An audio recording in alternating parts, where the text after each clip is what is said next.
Okay, honey. I hope you guys are having such a phenomenal day, honey, wherever you are, swing my way. Okay. Listen. So I had did a video earlier. I had told you guys, well, I did do a video earlier on here, but I had to get off because honey, the bus was coming. But listen to this. So earlier today, I was looking to catch a bus because I needed to go to the Dollar Tree stores, right? In Maplewood, New Jersey. So what wound up happening was I'm doing a video. I'm doing a live video. So you gotta stop with all the noise. So I was waiting for the bus, right? So first of all, I knew I needed to take one of the buses, but I didn't know. Honey, you should have seen me. I was running and everything today. Okay, all right, honey. Because by the time my children get out of school, if I'm going about 45 minutes away from my house, by the time my children get out of school, I want to make sure that I'm home, right? So I had went inside. So if you're not familiar with Newark, okay, Newark, New Jersey. So Newark has a train station, of course, right? And they also have like the trains and the buses and stuff like that. So their terminal, they have like four different four different terminals where so you can go, I think that's how you said, four different terminals where you could go and catch the bus. So it was this guy.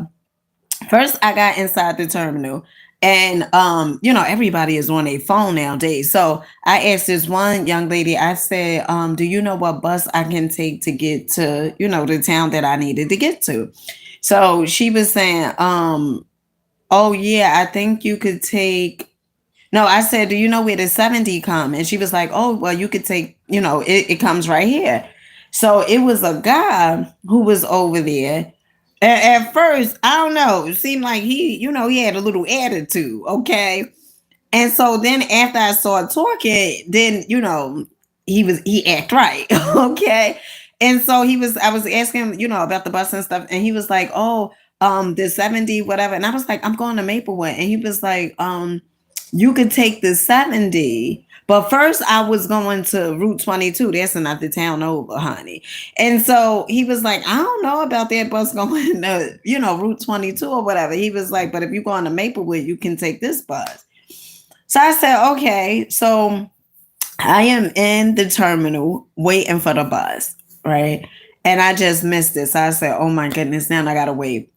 About 15 minutes passed and then a bus came. But in the meantime, in between time, the guy who I had, well, first I asked the young lady and then it was the guy. So the guy, I'm talking to him and he's like, no, I was standing there, have my book, No Excuses That You Need to Get by Brian Tracy. Phenomenal read, absolutely amazing. So I'm standing there waiting for the bus, okay?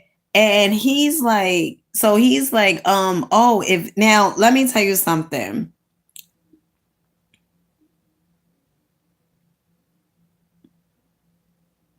How do you do screens? Honey, I don't know. I don't know what you talking about. So anyway, um, so what wound up happening was so the guy, he's like, oh, if my wife, she wouldn't be taking no bus. And I was like, I was like, oh, believe me, if I was married, I wouldn't be catching one, right? So he was like, yeah, I know that. And he was like, if he was married, he was like, he wouldn't be taking a bus neither. He said, if I had a wife, I sure wouldn't be taking a bus. All right, so that gave me a little Build-A-Bear vibe. Okay, Build-A-Bear. And what I mean by Build-A-Bear, like men that's in their feminine energy, okay? Because basically what he was saying is he would be relying on his wife. You got to do what works for you, okay? So I get on a bus, and you got to be very mindful of what you tell. No, honey, I did not say Bilderberg group. I said Builder Beer. Okay, Builder Beers. So I get on a bus and he gets on there too. And have you have a book, or you trying to show the person that you busy or whatever, and they still start talking and stuff like that. So the guy, I had the book, and I had the book open, and I was reading a book, but I guess he said, you know what, I'm gonna talk to her the whole way through. So he started asking me about, did I like house music. House music is like club music. It's like soul club music. They normally play it. It was first invented in Chicago, okay, and then it came to Newark, New Jersey. And so he started talking and stuff like that, and he was telling me about his health. Now, I always say, be very mindful of what you say about yourself. Okay, you have to be very mindful. I think a lot of people, they tend to say stuff about their health because it's like they don't have nothing else probably to talk about. So he was telling me about his health, and I said, "Oh, don't say that about your health." And he was like, "You know what?" He was like, "But it's true, right? I've been getting it lately. People saying." They talk about their health, and then they say stuff like, but it's true. This is how my health is. As long as you say it's true, and as long as you keep talking about your health, that's exactly what it's going to be. You have to speak either one. If you're not talking to your doctor about your health, you should not be talking to other people about your health, because what could that person do about your health? You get what I'm saying? Or some physician or herbalist or whatever, right? If you're not talking to these people, what could this person, do? So one of the things I did was, and this is how I always know if someone is really considering to improve their health, okay? So I had told Tim about this herbalist named Tim Morrow. And I said, Tim Morrow, he had a bunch of videos on YouTube. I don't know what happened to the videos. But Tim Morrow, he was a herbalist out in California. And I had told the guy, I said, you could watch Tim Morrow, right? I said, it's a guy on YouTube named Tim Morrow. Tim Morrow he passed on. But I said, it's a guy named Tim Morrow that you could, pretty much watch, right? And he didn't ask me how to spell Tim Morrow name, or didn't look to see if that was Tim Morrow on the YouTube.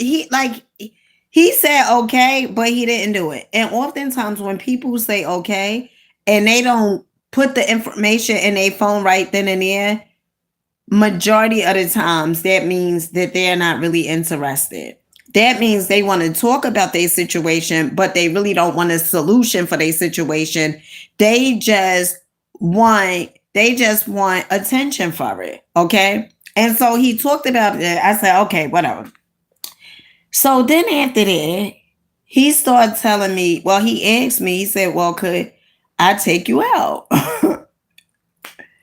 So I say, no. So I said no, right? And then after that, when I was getting off the bus, he was saying, oh, could I have your number?